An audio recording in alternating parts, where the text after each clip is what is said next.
Hello everyone, I hope you all are good, doing well. So today I have picked the topic from the Hindu newspaper and from the editorial itself, and the topic is interlinking of river in India. And it is one of the important topic. It is like since time and again it's been in the news, and there is a high possibility you are going to see questions from this topic directly or indirectly. So this lecture is being presented by me. My name is Shama. Every time I emphasize that whenever we are reading any fodder or buying any material, we should connect that fodder with our syllabus and previous year question paper theme. So here you can connect your this interlinking river project with the syllabus of UPSC mains from GS paper 1 in geography, in GS paper 2 governance and policy, in GS paper like in environment, economy, technology. This is how you can connect all in subtopic form, and in essay paper also you can use it like role of infrastructure in transforming rural India, so water security and sustainable development in India. If this kind of a topic has been asked in UPSC examination, then you can use this example or this theme in your essay topic. Apart from that, in GS paper 4 ethics paper, there you can use it as like whenever there is an ethical dilemma, how you balance the development with the environmental conservation. So this is how you can relate this topic with your syllabus. If I talk about the prelims, I have not mentioned here, but time and again we have seen a lot of question has been asked from the river system in India. Like especially when I talk about the origin of river system, if there is some dam is developed, if there is if river is crossing from some national park or tiger reserve. So this kind of a question has been a favorite area for the UPSC and PCS examination. In the year 2024 itself, we have seen the question was asked from the I think it was from Ganga river tributary system, and the question was asked not only which all belongs to the like which river are the tributary of Ganga, rather it was asked you have to arrange it from west to east or east to west. So like whenever you are doing trying to memorize river system, I request you all to do the pictorial representation of the river system, so that it will be in your mind from west to west which tributaries are coming from northern tributary, left side tributaries क्या है, उस left side tributaries में what is from east to west or west to east. So this is how you will do it for the prelims preparation. So this was the topic from the Hindu newspaper, and I have highlighted some important point, and I have picked certain point from here itself. Like the article has explained very well, like how the burden would be on the ecological, on the environment as well as on the citizen of our country. Like in like whatever kind of a investment or money we are going to use, how ultimately it's we citizen we are going to pay through the tax, and we are still not much aware about what would be the consequence of this developing this kind of a project. So somehow there's a critical diplomatic critical explanation has been provided here. I picked some point, you guys can go through it, it's a good article to read. So let's see what is interlinking of rivers. So whenever like we know that India, if we talk about the northern India, if we talk about the southern India, the whole India can be divided in the two part. And we know the Tropic of Cancer that is crossing in between India. Like it halves India from northern India and southern India.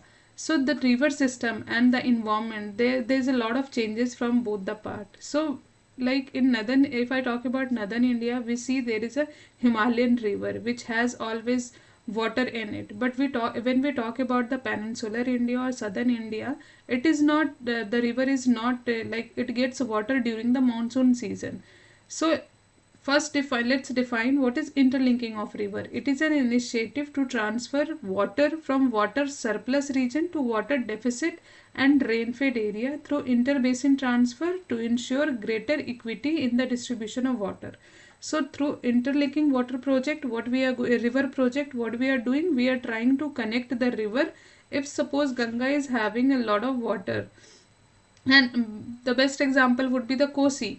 The Kosi every year it causes kind of a havoc situation in Bihar, especially flood kind like situation. So in during monsoon season we see it has a lot of the availability of water is too much.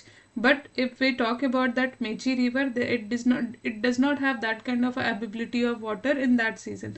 So what we are doing, we are trying to connect both the river system in order to transfer the surplus water of Kosi to the Mechi river. Next यहाँ पे we can see the NWD, that is National Water Development Agency. So this is for the prelims perspective, like interlinking of river is identified by which body. So you have to keep it in mind, that is NWDA, which is under the National Perspective Plan, NPP. And the next question for the prelims would be which is the nodal agency who implement this, and that is Ministry of Jal Shakti. What is the objective of interlinking of river? That is to address the water scarcity, mitigate flood, improve irrigation, enhance water transportation. So here we are seeing the objective and significance would be uneven rainfall and dependency on agriculture. We will try to reduce this kind of a problem. Here I picked this historical background from the today's newspaper itself. So if we talk about the interlinking of river, it is not something which is new. The history of it is more than our independence. Like we haven't completed 150 years of our independence. So during British era itself, we have seen this kind of a topic was in news, or this kind of a perspective has been discussed. So during the British Raj, Sir Arthur Cotton, the British general and irrigation engineer, first suggested about linking Ganga with the Kaveri for the navigational purpose. So he did not suggest it in order to improve the agriculture or removing the scarcity, water scarcity, and for that, rather for the navigational purpose, he has proposed this interlinking of river. If I talk about the post-independence, after we got independence, in NPP, that is National Perspective Plan, we have seen under it only the NWD has been established. So it was established for this interlinking water river. And then next committee we can see K.L. Rao proposal in the year 1972, which also talk about the Kaveri, Ganga and Kaveri river linking project. The next we can see here component of the project. So I already explained the whole India can be divided into two half, the northern India and southern India, and the river system also can be divided, that is for the Himalayan river and the peninsular river. So in Himalayan region we can see Brahmaputra Ganga interlinking project is always been in the news, and the Ken-Betwa in peninsular region, and there is a intra-state also like Godavari and Krishna, and there is a one recent project in the Maharashtra that is also related to the intra-state linking of water, that in linking of river, that I will explain later. So this is just the factual information which you can keep in mind just in order to write your means answer writing, or in case if it's asked in the prelims, so you can keep this in mind. The next we can see one important body, that is National Interlinking of River Authority. So you have to just memorize few points of it, like NIRW. This body is an independent autonomous body, and it has replaced that NWDA. So till now we were reading about what? NWDA, National Water Development Agency. So the NWDA is not replaced by NIRA, that is National Interlinking of River Authority. The function would be the same in order to, like, they will coordinate with the neighboring countries and the concerned state and department, and they will be directed by Ministry of Jal Shakti or Ministry of External Affairs when the theme would be or topic, or when there is a need to connect with the outside or neighboring country. So the power we can see it has on the issue related to the environment, wildlife, forest clearance, and it can raise fund as a repository of borrowed fund or money received on the deposit or loan given on the interest. So this body has certain importance. I would suggest you to keep in mind in terms of prelims examinations. Like we all are very aware about the NWDA, but now we know that it has been replaced by NIRA. So you should know that it is working on what all work it is doing, and the medium through which it can raise the fund, that is important. And here we can also see this point, it shall have the power to set up a special purpose vehicle for individual link project. So you just keep this point in your mind, especially this highlighted point which I have marked as a bold here. This is the interbasin river transfer link. So you just need to have an idea ki from which river to which river we are going to have a connection.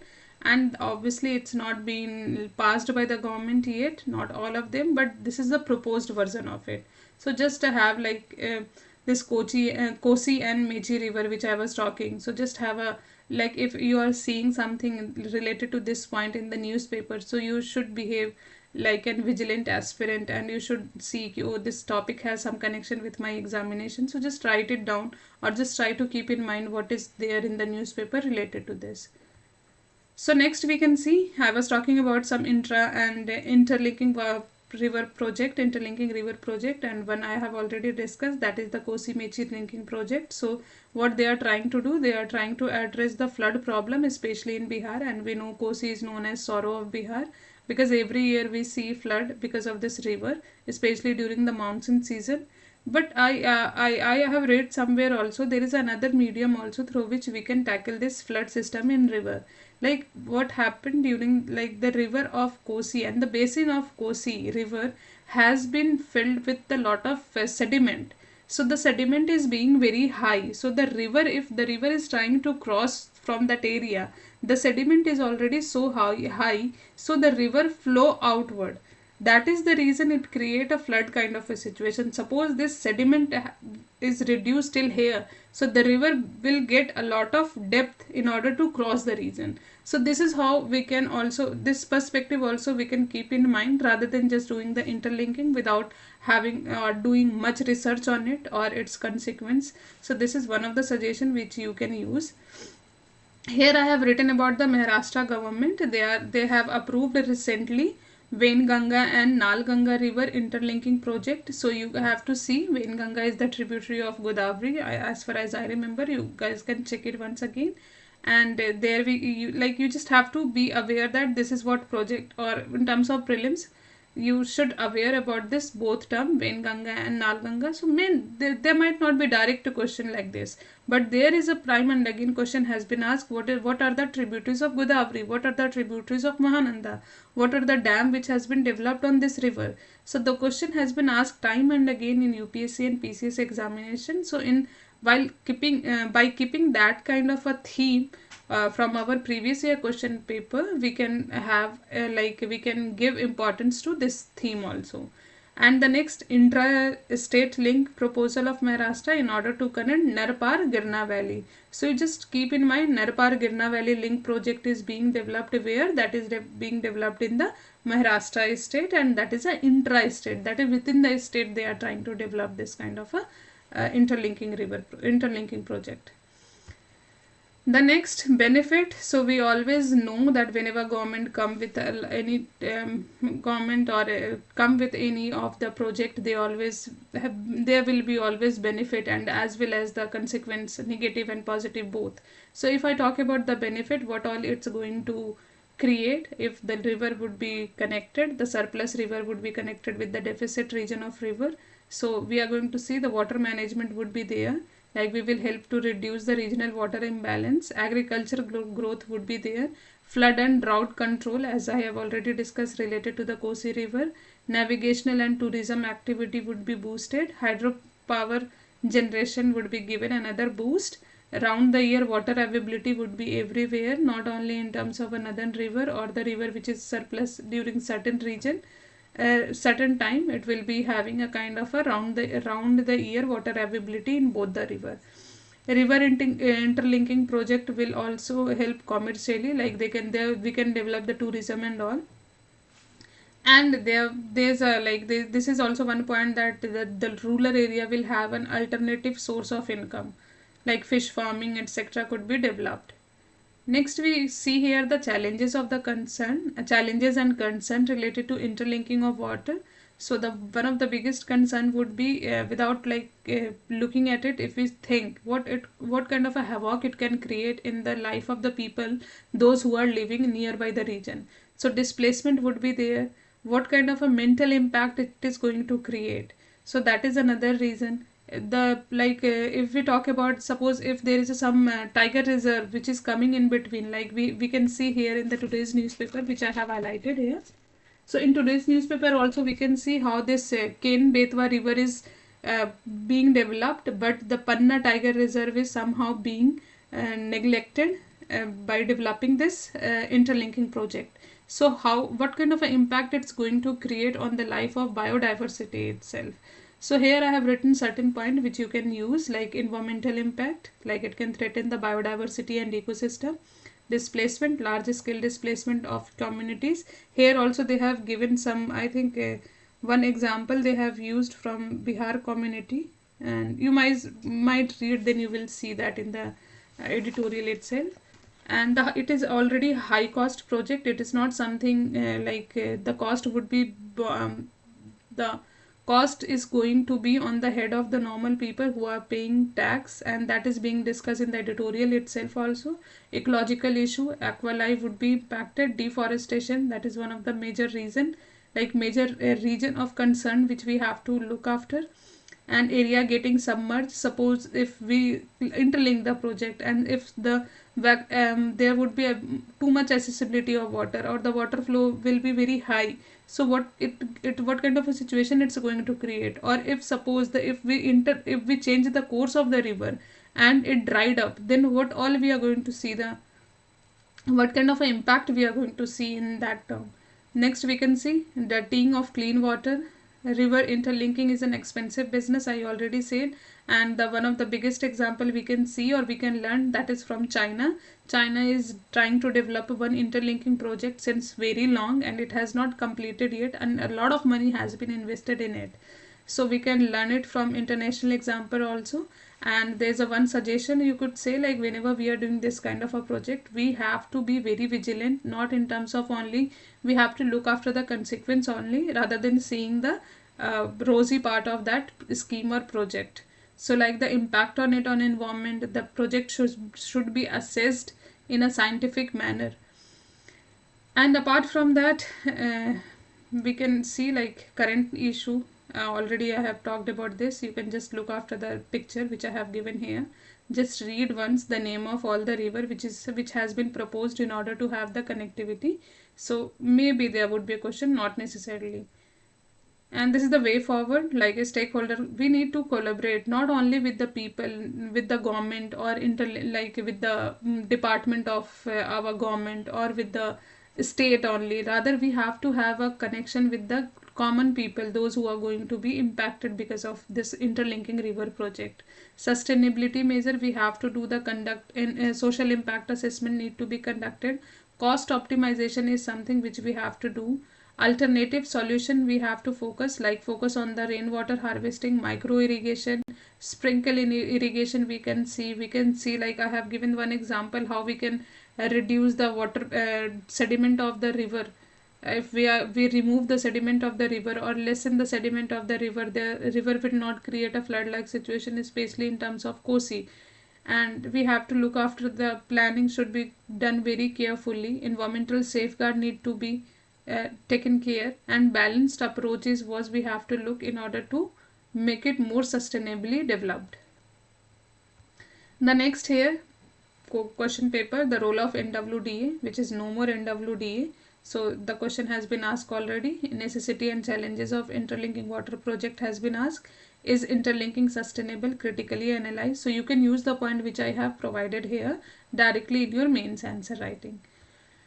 So there's a one tip which I wanted to, like this topic is specifically related to the mains. So whenever you are writing any question related to like this kind of an answer, so what you have to see, you need not look only from the one perspective, rather you have to have multi-dimensional approach. You have to look after the social cost which the interlinking river will have. You have to look after the environmental cost.